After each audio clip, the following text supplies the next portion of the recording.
I'm Stephanie Cheah, the founder of the British Education and School Show in Asia. This is our Ask the Head series, which we are featuring on BESSA Connect. BESSA Connect is our platform for connecting parents with boarding schools in the UK and British curriculum schools in Singapore. In this series, we put ourselves in the shoes of prospective parents living overseas and interview the heads of some schools in the UK, focusing on questions that overseas parents often ask.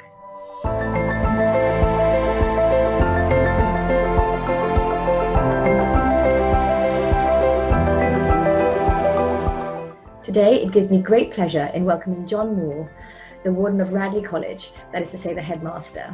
He joins us from Oxford, where he has been head of this all-boys full boarding school since 2014. Hello, John. It's wonderful to have you on BESSA Connect and on our Ask the Head series. Thank you very much for being here. Who best to introduce a school than its headmaster? So without much further ado, I shall pass over to John, who will give us an introduction to his school and tell us a lot more about the college. Hello, my name is John Mole and I'm the warden of Radley College, which is a boys' boarding school based near Oxford in the UK.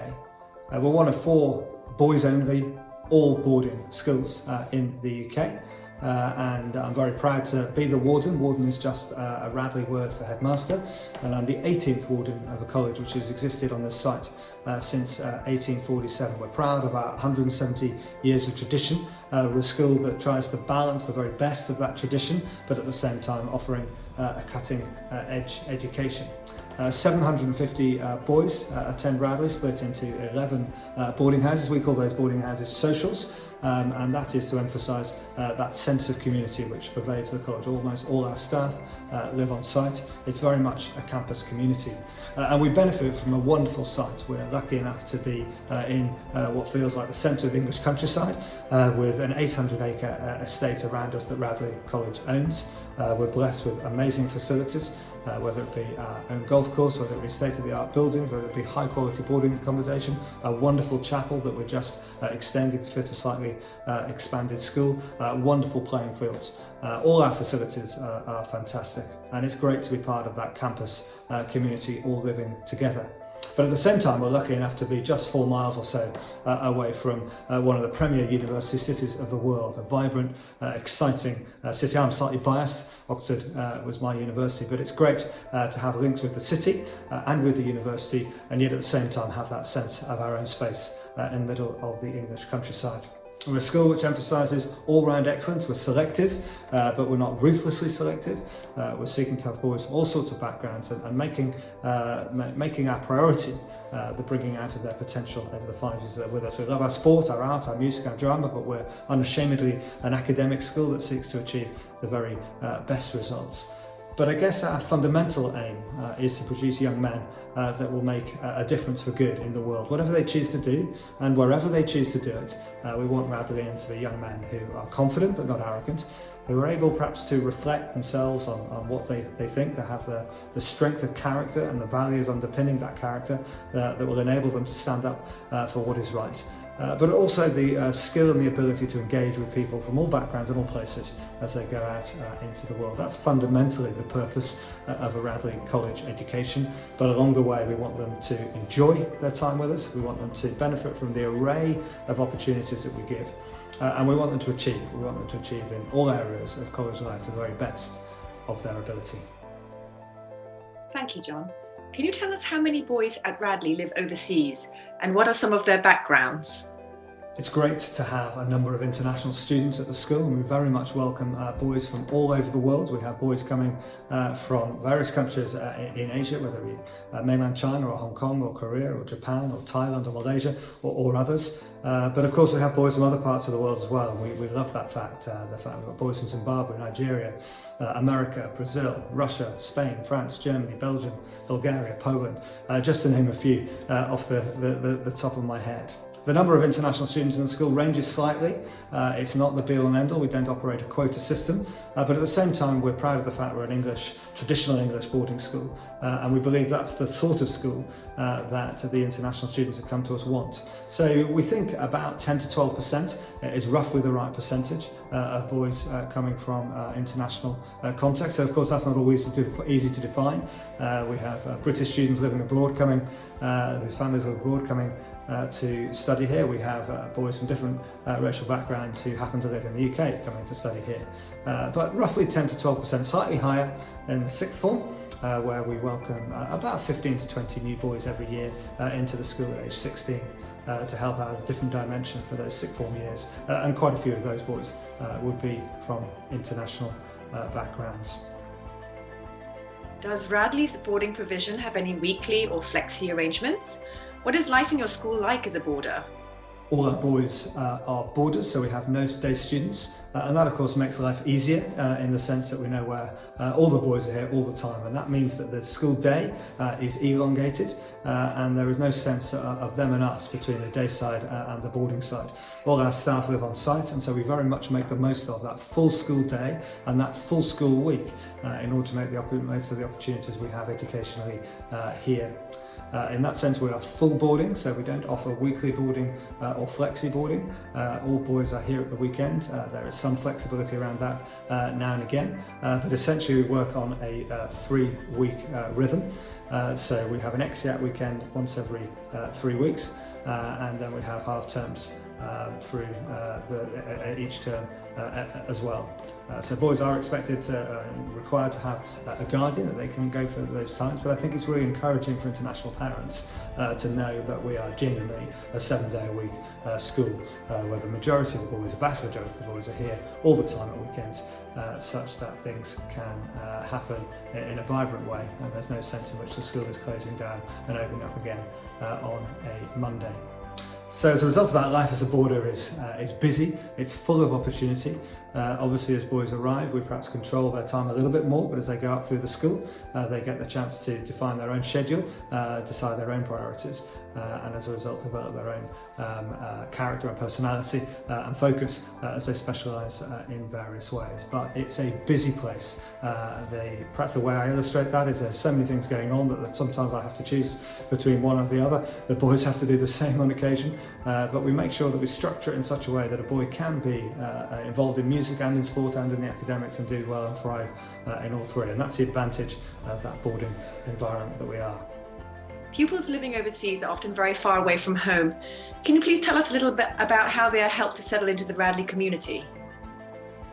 Obviously one of our priorities, our main priority, is to make sure that every boy feels happy and safe in our community. Pastoral care is at the heart of all that we do. There's a whole structure around that, of course. The boy is looked after primarily by their tutor, what we call boarding housemasters, and the pastoral house mistress, perhaps what other schools call matrons. There's also a residential sub-tutor that lives within the boarding house. So there's that sort of team of 3 that sort of form the core part of the pastoral oversight. But that's only the beginning of it. Each boy has a form master, each boy has a mentor from within the boys that will look after them during their opening weeks. Every single member of staff through their form mastering is part of a boarding house structure. Then of course we have our counselling service, we have the medical centre, we have the chaplaincy, and then of course we have the overarching management team that oversees all that. But that's just the structure.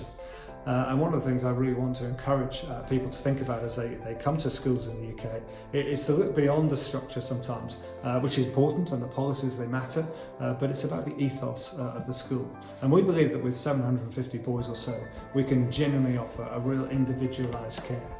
So sometimes boys that are coming from abroad are worried, they might not have boarded before, it may be the first time that they've spent an extended time away from home, and we recognise that. So that there will always be somebody that is ready to keep an eye out for and be a listening ear to any boy as they arrive. One thing I would encourage boys that are coming from abroad to realise that actually it's quite challenging for every boy to start at a boarding school at age 13. Lots of our boys from the UK haven't boarded before, and even if they have, they might be coming from small environments with a few boarders into a slightly bigger environment where they're now the youngest, whereas obviously previously they were the oldest in their schools. So we very much say from day one, every boy that arrives, in a sense, is in the same boat. And we look out for them individually and care for them on an individual basis. We take great pride in the way in which we try to engage with prospective students. We try and put prospective students together where possible before they arrive. So a boy might be put in touch with another family to help think about what the challenges might be. We're always here to listen and to answer any questions both before and during their time at the college. And we encourage parents to be in touch with us on a regular basis if they have any concerns. So I hope that there is a seamless integration of international boys into the community, and certainly there is a sense of welcome and openness about us as they arrive. Overseas parents are interested in knowing how your term dates, exeats and half terms are structured in order to plan. When and how long are your school holidays? Are you near any airports? Our structure as a full boarding school is around terms, half terms and exeats. So that we will run about 4 exeats a year, which will be sort of little breaks between Friday lunchtime and Monday evening. Everyone's expected to leave the school at that point, so international boys have to have a guardian that's willing to take them for those periods. And we do encourage you to think carefully about the guardians you choose, such that the boys' experience during those times away from Radley is a good one from a pastoral perspective and a logistical perspective as well. We have a 2-week leave away in what we call the Michaelmas term, in the autumn term, in October, just going into November usually. We have a 1-week half term in February and a 1-week half term in leave away. As I say, we have 4 exeats, 1 in September, 1 in November, 1 in January, and usually 1 in May, depending a little bit on the timing of Easter. We have about 3 weeks at Christmas, 3 weeks at Easter, and about 8.5 weeks summer holidays. So it's a fairly standard UK pattern.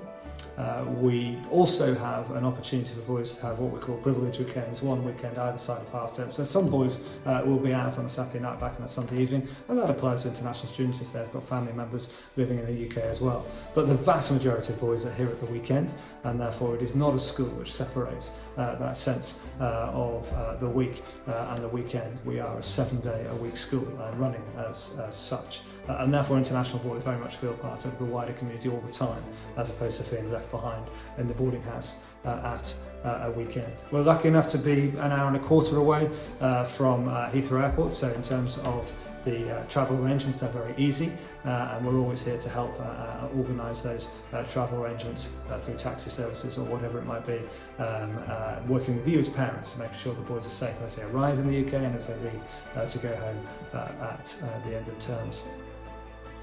Can you share what some of your overseas students have gone on to study and where their career paths have led? In one sense, we don't make any distinction between our boys in terms of what they go on to achieve, but obviously we're proud of all of them in terms of what they achieve both here at Radley and beyond Radley. We perhaps haven't had as great a history of international students as some schools have had. It's only in relatively recent years that we've opened up to more international students, and that's been a great thing, I think, for the college over the last decade or so, as we've moved from very few international students at all to having a real sense of vibrancy and richness with, as I've said before, about 10 or 12% of the school being international. Perhaps a couple of ours. One was an old Radleyan from many years ago, Alexander Downer, is Australian. He went on to be a leader of a political party, Foreign Secretary in Australia, and then of High Commissioner to England. It was wonderful to welcome him back to Radley a few years ago. More recently, we had a boy that we're very proud of in terms of his academic success, who achieved the top first in biochemistry at Oxford University, having been here for his 6th form years. That's just a couple of examples. But what we want is boys coming from an international context, bringing their culture, bringing their vibrancy, their difference to Radley, and us being able to encourage them and facilitate them to go on to wherever they want to go. The vast majority of our boys, of course, go on to university, and it's great to see perhaps an increasing number going to the US, or indeed to other international contexts. We've had boys go to Canada to university, we've had boys go to Europe university, as well as obviously the leading universities in the UK. And often international boys come with a real ambition either to go for the top universities, whether it be Oxford, Cambridge, Imperial, UCL in the UK, or perhaps to go to apply to American universities, and are very much set up to support the boys as they aspire to that. Our next question is always one that you can never find on a website. What do you think is special about your school? I'm often asked perhaps what is the thing that makes Radley special when parents are choosing schools. What is it that makes Radley different? And there are a variety of things that I'd focus on. But if I was just to come down to perhaps just a couple. One is the extraordinary sense of community that there is in this place. It is purposeful, it is driven, we're trying to achieve things, we pursue excellence, but that's all underpinned by a sense of pastoral care and community. I cannot stress too highly the value of it being a campus school, full boarding, with virtually every member of staff living on site. So there is that sense of interaction with family, interaction with that community all the time. And so the friendships that are built, the quality of relationships that develop, the time that can be given to individual boys to help them, whether it be academically, to inspire them to do new things in new ways, that is at the heart of what we're about. And that would be my second point, just the relationships develop. I'm constantly amazed by the quality of friendships that boys develop, friendships that will last for the rest of their lives, that are developed here during these 5 years. Friendships not just between the boys, but friendships between the boys and the dons. There's a real sense of camaraderie and closeness.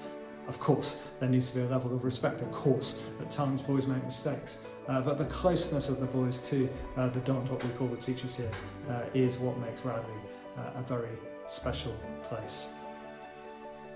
And finally, we would love to ask you for your advice about choosing a school.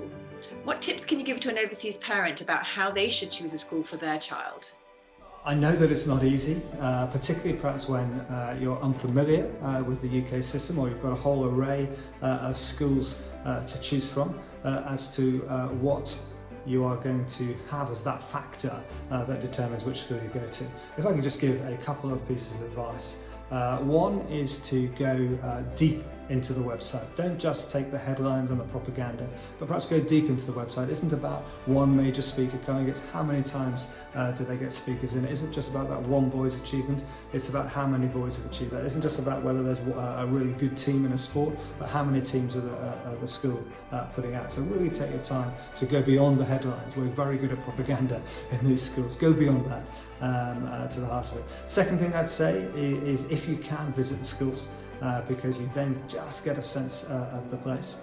Thirdly, talk to people that you know that have got children at schools in the UK and get a sense of that. But fourthly, most importantly, ultimately get all the information you can and just go with your gut and ask one question. Will my son be happy? Indeed, will your daughter at other schools? Will your son or daughter be happy in that environment? Because if they're happy, everything else will stem from that. Academic success, personality growth, achievements and success in the co-curricular world as well. All that will stem from whether they are happy in the environment. So get all the information you can, but you know your children better than anybody else. And go with the place which has the ethos, the people, the messaging, and the detail that will make your son or daughter happy where they go. We love what we do here at Radley. Look forward to welcoming some of your sons to us in due course. Thank you very much, John, for those wise words. I couldn't agree more with you about doing lots of research before making a decision on a school choice.